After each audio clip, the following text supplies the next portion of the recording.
same thing. Karen says, just do it. There ain't nothing to it. Just do it. Welcome back, everyone. Today we're diving into the world of a Tasmanian artist, Karen Eastland. Oh, Karen Eastland. She's fantastic. She uses AI to fuel her creative process. Yeah. It's not just pushing a button and letting the robots do the work. No, not at all. And we've got a ton of her creative journals and blog posts and stuff from her website. Wow. It's going to give us a really intimate view of her journey with AI. I was reading about her, and she's been interested in technology for a while. Oh, yeah. Back in 2008, she was using programs like Crazy Talk Pro. Crazy Talk Pro. Before AI was the big thing it is now. Yeah. That early interest in tech really paved the way for what she's doing now. Totally. She was bringing her poems and stories to life. You can even see it in her YouTube channels, My Writerly Self and Grandma Claus. Oh, wow. It shows just how tech-savvy she was even back then. It's like she was getting ready for this AI wave. Absolutely. Without even knowing it.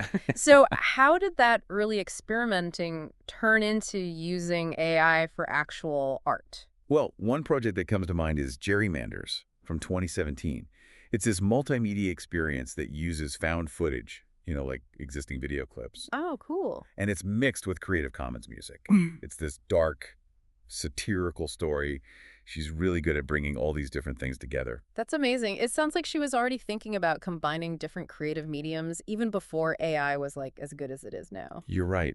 Karen has always been all about bringing different pieces together. Yeah. And that's what she does with AI too. Uh-huh. She's not using just one program. She uses it to make her existing process even better. Oh, I see. And her music is a great example of that. In 2024, she wrote and produced her first AI-assisted song, Into the Void. It's a folk song. And right after that, she came out with a heavy metal track, Creator of Dreams. Wow. That's so cool how she could jump between those genres so easily. Right. It speaks to the potential of AI as a creative partner. It's like having someone to bounce ideas off of. Right. Someone who can help you try new things. And get this, she now releases 2 fully produced songs in all sorts of genres every single week. Every week. All with the help of AI. That's incredible. So what does her AI toolbox actually look like? What programs is she using to make all this happen? Well, first of all, she calls ChatGPT's AI Sol, and she uses it as her editor. So it's like her editor-in-chief. Exactly. And to double-check Sol's edits, she uses Google's Gemini. Oh, so it's a 2-step editing process. Yeah, to really make sure everything's perfect and matches her vision. It's so interesting that she's not just accepting whatever the AI suggests. She's actually using them to check each other. Right. And sometimes she even goes back to older versions. If the AI takes the story in a direction she doesn't like, she's in control. That's awesome. So how does this approach, using AI as a collaborator instead of, a crutch, affect her final product? Is there a noticeable difference in her work from before she used AI to now? That's where things get really interesting. Let's look at how this collaboration plays out in her music and writing and see what it tells us about her views on AI and art. So we're starting to get a picture of how Karen uses AI in this really thoughtful way. But I'm curious, beyond editing, how does she use it for generating ideas or visuals? Well, for images, she uses a program called Night Cafe. Night Cafe? It's great because it's free. And for music videos, she uses Kling AI, though she says it can be a bit clunky sometimes. I can imagine. And for her album covers, the ones with text woven right into the picture. Yeah, those are cool. She uses Ideogram for those. She's constantly experimenting with new tools. It's like a painter trying out different brushes or textures. Exactly. And she's also been playing with ImageFX from Google Labs to make super realistic images. Wow. And she can't wait for VideoFX to come out. It sounds like she really enjoys trying new things. She's not afraid to jump in. But with all these programs, does she ever worry about losing that human touch in her art?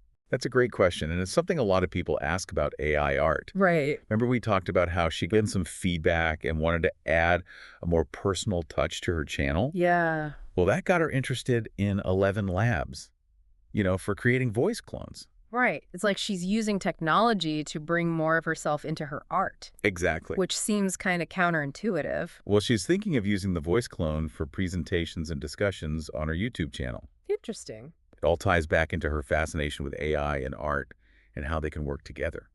So she's not just comfortable with AI, she's actually thinking about what it all means. Absolutely. And she shares a lot of these thoughts on her websites, right? Oh, yeah.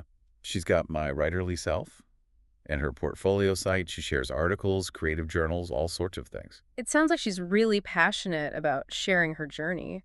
But getting back to her process, how does she balance using all these tools with, staying true to her own artistic vision? Well, that's the really cool part about Karen's approach.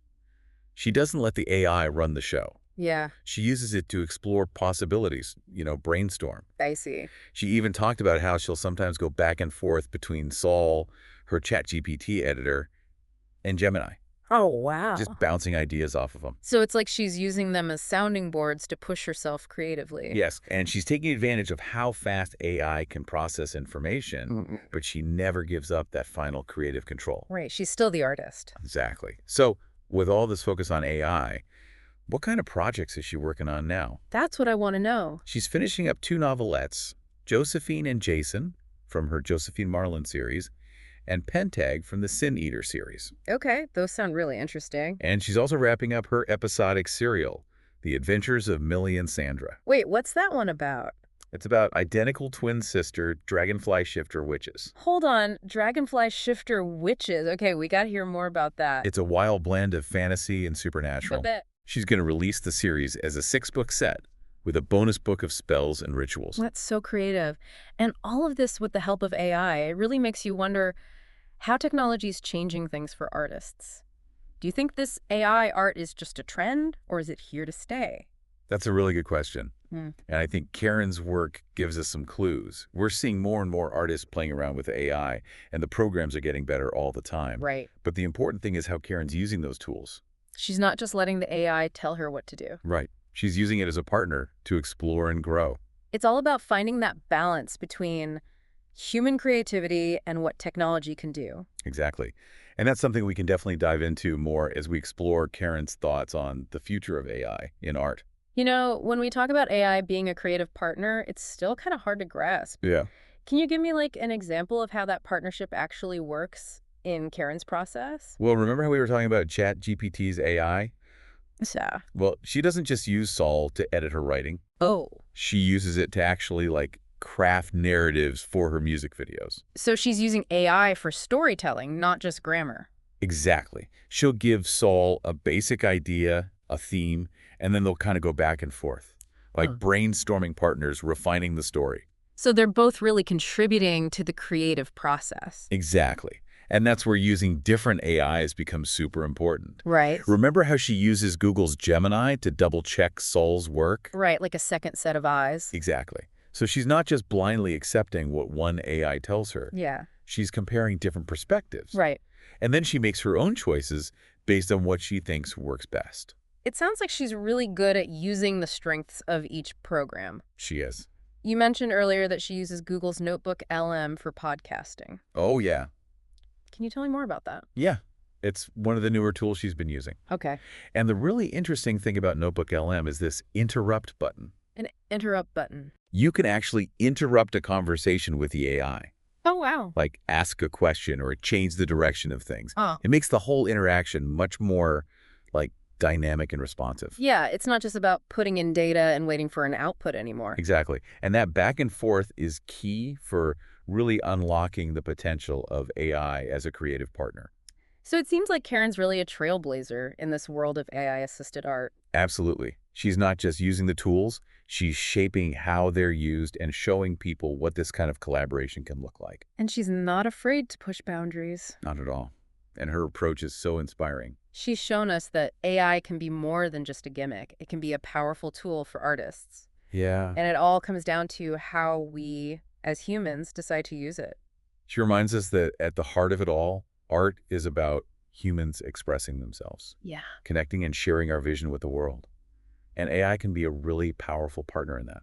But her story brings up some bigger questions, too. Well, definitely. As we move deeper into this world of AI-assisted art, we need to think about what it all means. Absolutely. Like, how will AI change the creative landscape? How will it change our understanding of art and who makes it? Yeah, those are important questions to consider. But for now, we can look to Karen as an inspiration. She's exploring this new territory with no fear. Exactly. So for all of you listening, I encourage you to check out Karen's websites and her YouTube channels. Yeah. See what she's doing. Explore her art. And let her story inspire you. You might just discover the next big thing in AI art. You never know. Thanks for joining us on this deep dive.